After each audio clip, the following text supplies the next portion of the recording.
Vamos falar agora sobre a API Machine.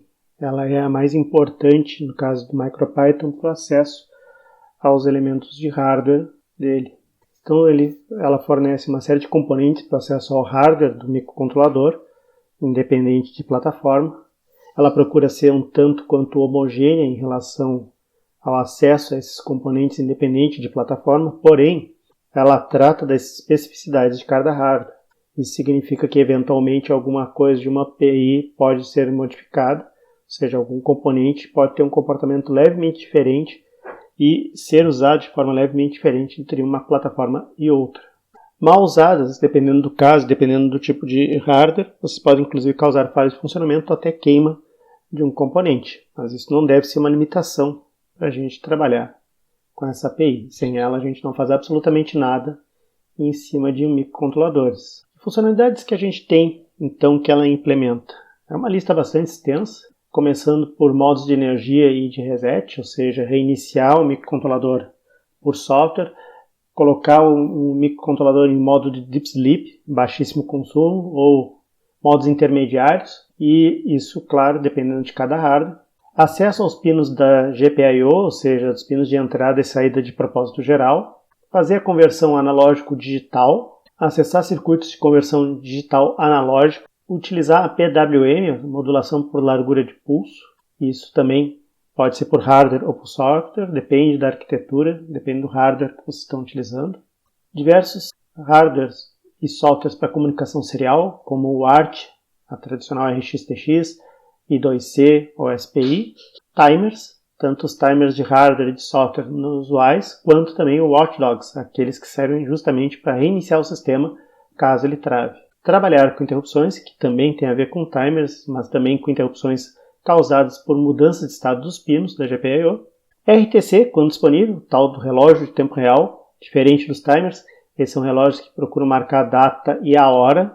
E acesso a cartões SD. E mais algumas peculiaridades para cada hardware. Nós vamos trabalhar hoje em cima do acesso aos pinos da GPIO, porque deles depende todo o resto. Então, a GPIO é um nome que se dá para General Purpose Input-Output, ou seja, entrada e saída de propósito geral. A ideia é que os pinos de uma GPIO podem ser usados para entrada ou saída de sinais digitais.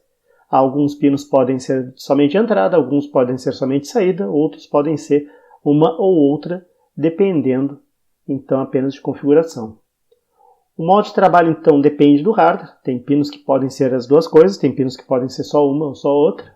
Dependendo do hardware também, os pinos podem ter resistores de pull-up ou pull-down que podem ser acionados, ou seja, eles já terem um estado inicial e nós vamos forçar a mudança desse estado através dos nossos circuitos complementares, como um botão, por exemplo.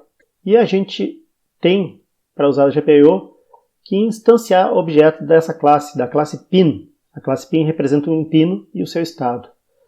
Na verdade, para poder utilizar outros elementos da API Machine, a gente vai ter que, inclusive, trabalhar em cima desses objetos. Então, entendendo um pouco como trabalhar com a classe pin. A gente trabalha com a classe pin como qualquer outro elemento, como qualquer outra entidade do MicroPython, definindo um pino, um modo, um estado padrão no seu construtor. Então aqui eu tenho dois exemplos. A primeira linha apresenta uma variável sendo criada, um objeto, na verdade, chamado LED. E ele é um objeto da classe pin e ele representa o pino 13 no modo output, ou seja, ele é um pino de saída agora configurado. O objeto botão, por sua vez, ele também é da classe pin, então no construtor, na inicialização, eu estou definindo ele como representando o pino 27, modo de operação input, pin.in, e eu estou ativando um resistor de pull-up nele, então pin.pullup. Uma vez construído o nosso objeto, a gente pode utilizar o método value para obter ou definir o estado de um pino. No caso do pino ser de input, a gente utiliza o value sem atributos, sem parâmetros, justamente para obter o valor daquele estado, daquele pino. Então, se for 1, quer dizer que está em estado alto, se for 0, está em estado baixo. É o exemplo ali da primeira linha, onde tem print, botão.value. Então, eu estou perguntando o valor de value, retornando esse valor de value, e o print vai tratar de imprimir esse retorno. Da mesma maneira, eu posso atuar diretamente, colocando o pino em alta ou em baixa, como está na segunda linha, LED.value 1, então que vai ligar o LED colocando o pino em estado alto, isso para o caso de um pino configurado como saída. Uma coisa interessante é que os objetos pin são callables. Um objeto callable pode ser tratado como uma função, então eu posso inclusive dispensar o uso do value, eu posso trabalhar diretamente com o próprio objeto, como se ele fosse uma função, como é o caso ali da primeira linha, onde eu faço a mesma coisa que no exemplo anterior, eu estou mandando imprimir o resultado do estado do botão, ou seja, eu chamo a função botão, entendam assim, e ela vai me retornar 1 ou 0, dependendo do estado daquele pino.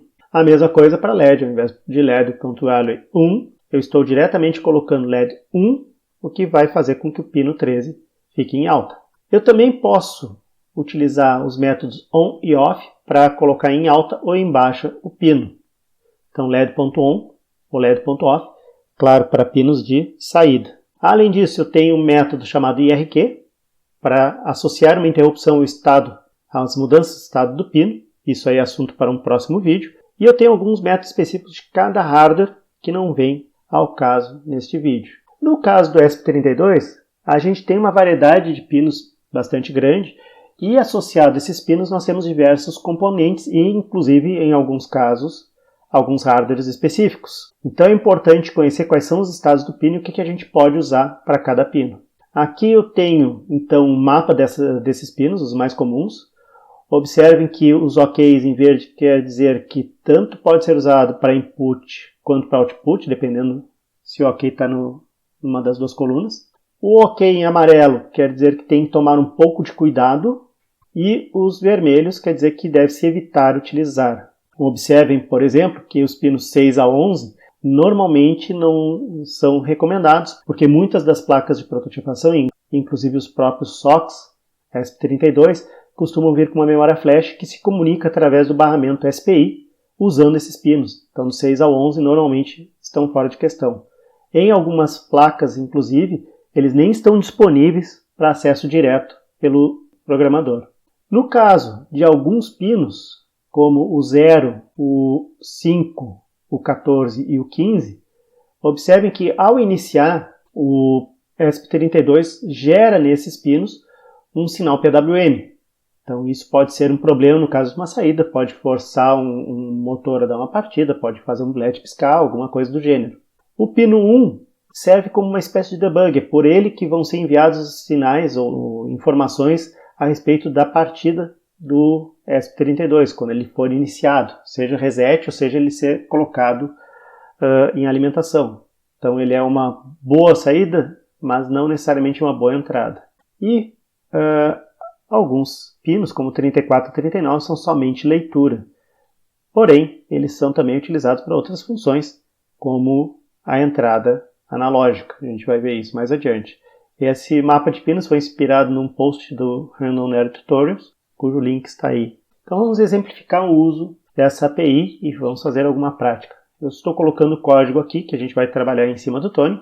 A ideia é a mesma do vídeo anterior. Eu uso a API Machine fazendo o import dela. Então, from Machine, estou importando apenas o pin. Hoje é dia de usar apenas pin. E from Time import sleep, para usar aquela função para dar uma pausa na execução do programa. Eu estou declarando os dois objetos, um LED no pino 13, um botão no pino 27. E em seguida, eu estou iniciando o loop infinito, while true. Vejam que o while sempre pede uma condição. Quando tu estabelece que o valor é verdadeiro, ele nunca vai deixar de repetir. Porque essa condição vai ser sempre verdadeira, porque true é uma constante. E eu estou iniciando o LED, ligando o LED, mandando imprimir o estado do botão, o estado do pino 27, fazendo uma pausa de meio segundo, desligando o LED, fazendo uma pausa de meio segundo. Então, observem que esse aqui é o mesmo blink com uma diferença, que eu estou colocando um botão agora para ser lido. Aquela linha acabou é só para ilustrar o fato de que eu estou num loop infinito e de que esta linha, por este motivo, nunca vai ser executada. Então, vamos ver o que acontece. Aqui está um diagrama da minha montagem, feito no Fritz. Então, eu tenho um botão. Este botão está com um resistor de pull down de 10k ohm. Então, eu estou fazendo um pull down externo. E eu tenho um resistor limitador de corrente de 100 ohm. aqui no LED, justamente para evitar alguma sobrecarga que o LED acabe queimando. E no caso dos LEDs de alto brilho que a gente está usando, isso normalmente não chega a ser um problema, porque o próprio ESP32 não tem condições de fornecer além de 20 mA. Então a própria limitação do circuito impede algum dano ao LED, mas é bom sempre projetar essa restrição física aqui. Então, hora do show. Aqui está o nosso código replicado lá da apresentação e temos também, vocês devem estar vendo, a montagem feita. Agora a gente vai executar a aplicação e vocês devem observar o LED piscando e ao mesmo tempo sendo impresso o valor 0 no terminal. O valor 0 está sendo impresso justamente porque o botão está solto, então está prevalecendo no nível baixo por causa do resistor de pull down. E agora eu vou apertar o botão e vocês devem começar a ver 1 ali no terminal. Eu solto o botão, ele vê 0. Um fenômeno interessante que pode ser observado aqui, por isso foi feito esse exemplo, é que o botão ele não é percebido a qualquer instante, ele só é percebido pela linha 11, onde tem ali bot.value. Como esse loop ele tem pausas significativas, isso causa um efeito indesejado. Vejam vocês. Apertei o botão e soltei. Apertei e mantive. Apertei e soltei. Apertei e soltei. O que está acontecendo aqui? Como a gente só observa o estado do botão na linha 11 e ela é executada repetidamente por causa do loop, deveria ser rápido essa percepção, mas a gente tem pausas de 1 segundo somando tudo dentro do loop. Isso significa que a gente só passa por aquela linha 11 uma vez a cada 1 segundo e alguns milissegundos. Isso implica em quê? Em que a gente não tem a percepção real do que está acontecendo no ambiente, a não ser por algum acidente fortuito do destino. Então, quando a gente trabalha nesse modo de polling, onde a gente tem que fazer as leituras repetidamente do meio para atualizar o estado de operação do sistema, a gente não pode ter demoras significativas sob pena de acabar perdendo alguma leitura de estado de algum processo rápido.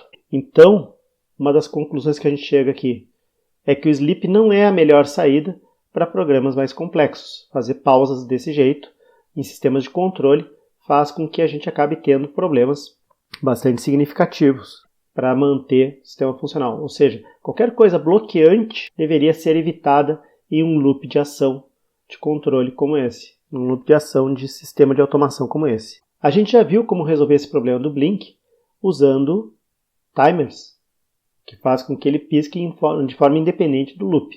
Aqui foi feito a propósito justamente para ilustrar o problema da atualização do estado do sistema. Mas existem maneiras de resolver esse tipo de coisa através de interrupções, o que vai ser visto em vídeos futuros. Então era isso por enquanto.